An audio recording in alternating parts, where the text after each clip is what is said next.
طبعا كان برضو من ضمن الحاجات اللي بتخلي البطه مش زفره، وكانوا بيعملوها من زمان برضو، في ناس لغايه بتعملها، بيشيطوها. يعني ايه بيشيطوها؟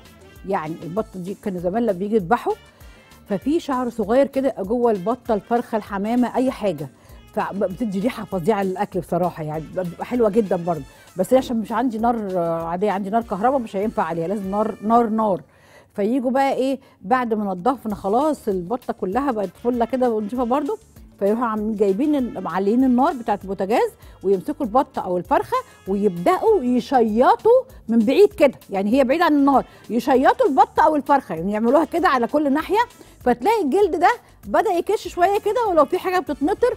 فريحه الشيطان اللي انا بيقولوا عليها ده مش بيحرقوها حرق، لا، بيدوها تحميره كده لونها حلو كده، تبقى شكلها جميل قوي، او كانها متحمره شويه بسيطه، فبيخليها بيديها ريحه حلوه، وبيشيل اي زفره فيها، ولو فيها اي ريش صغير كده بيروح. فدي تبقى من ضمن حاجات زمان الجميله دي.